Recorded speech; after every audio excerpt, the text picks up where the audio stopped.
जय हिंद दोस्तों, मैं निर्भय आपका एक बार फिर से टेक्नोलॉजी चैनल में स्वागत करता हूं।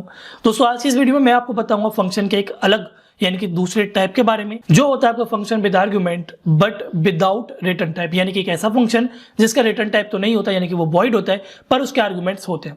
तो दोस्तों आज इस वीडियो को स्टार्ट करने से पहले मैं आपको कहूंगा कि अगर आप इस चैनल पर पहली बार आए तो कृपया इस चैनल को सब्सक्राइब कर दीजिएगा, क्योंकि मैं समय समय पर आपके लिए ऐसी वीडियोस लाता रहता हूँ। तो दोस्तों अपने कैसे बर्बादी के अब वीडियो को स्टार्ट करते हैं। तो दोस्तों मेन फंक्शन से पहले सबसे पहले हम एक फंक्शन को बनाते हैं। तो फंक्शन क्योंकि ये हमारा विदाउट रिटर्न टाइप होगा, तो यानी कि हम यहाँ पर वॉइड के अलावा कुछ और नहीं लिख सकते हैं, यहाँ पर हम वॉइड लिखेंगे। वॉइड का मतलब होता है कि हमारा जो फंक्शन है वो कुछ भी रिटर्न नहीं कर रहा है, ठीक है। तो वॉइड यानी कि without return type, then function का नेम यानी कि सम।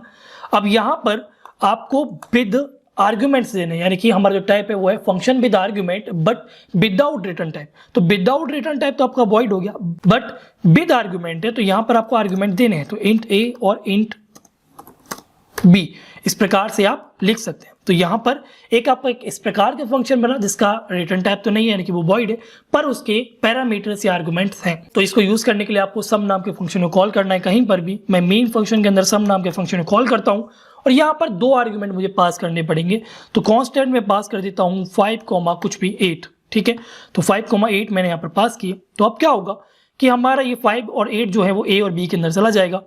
अब क्योंकि हमारा जो सम नाम का फंक्शन है वो कुछ रिटर्न तो कर नहीं रहा है, तो यहां से हम कुछ वैल्यू को वापस कॉलिंग टाइम पर या कॉलिंग पर नहीं भेज सकते। तो हमें क्या करना पड़ेगा, जो कुछ भी करना है, जो भी स्टेटमेंट हमें यूज करना है, प्रिंट करना है, कुछ भी करना है, वो हमें इसी फंक्शन के अंदर यूज करना पड़ेगा। तो यानी कि हम इधर ही लिख सकते हैं कि सी आउट ए प्लस बी, इस प्रकार से। तो यहां पर आप देखेंगे आपके पास 13 जो है वो आंसर आ गया, यानी कि आपका जो फंक्शन था सम वो यहाँ पर कॉल हुआ, 5 और 8 जो है वो आपका ए और बी के अंदर चला गया और यहाँ पर आपने ए और बी लिख दिया। अब आप बोलेंगे आपने यहाँ पर रिटर्न क्यों नहीं लिखा, क्योंकि रिटर्न यूं नहीं लिखा क्योंकि यहाँ पर वॉइड है और वॉइड का मतलब है कुछ भी रिटर्न नहीं कर रहा है। अगर आप यहाँ लिखते रिटर्न और ये हटा देते और अगर आप इसे सेव करते तो आप देखिए ये एक एरर दे देगा। तो यहां पर आप देखिए return statement with a value in function returning void, यानी कि एक ऐसा फंक्शन है जो कि आपका रिटर्न तो कर रहा है वॉइड, पर आप रिटर्न स्टेटमेंट का उसके अंदर यूज क्यों कर रहे हैं, वो एक एरर हो जाएगा। हालांकि आप रिटर्न स्टेटमेंट का वॉइड रिटर्न टाइप वाले फंक्शन के अंदर यूज कर सकते हैं, पर एक वैल्यू को उसके साथ रिटर्न नहीं कर सकते। यानी कि ए प्लस बी की जगह अगर आप सिर्फ यूं ही लिख देते रिटर्न, तो ये एक एरर नहीं है। ये सिर्फ अब यूज होगा एक फंक्शन के एग्जीक्यूशन को टर्मिनेट करने के लिए।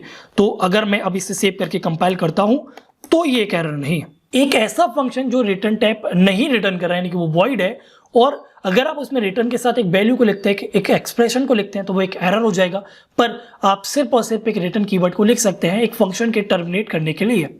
तो आज की इस वीडियो में सिर्फ इतना ही। आशा करता हूं आपको समझ में आया होगा एक फंक्शन जो कि आर्गुमेंट तो रिसीव करता है पर एक वैल्यू को रिटर्न नहीं करता है। तो अगर ये वीडियो पसंद आए तो कृपया इस वीडियो को लाइक कर दीजिएगा, शेयर कर दीजिएगा अगर अपने दोस्तों को भला चाहते हैं तो, और सब्सक्राइब कर दीजिएगा इस चैनल को अगर आप नए आए, अगर भला चाहते हैं मेरा तो। अगर इस वीडियो में कहीं भी कोई डाउट है आप मुझे कमेंट कर सकते हैं, कुछ क्वेरीज हैं, कुछ नॉलेज शेयर करना चाहते हैं आप मेरे साथ, आप इंस्टाग्राम आईडी पर आकर मुझे फॉलो करके वहां पर मुझे मैसेज कर सकते हैं। तो दोस्तों आज की इस वीडियो में सिर्फ इतना ही। वीडियो देखने के लिए धन्यवाद।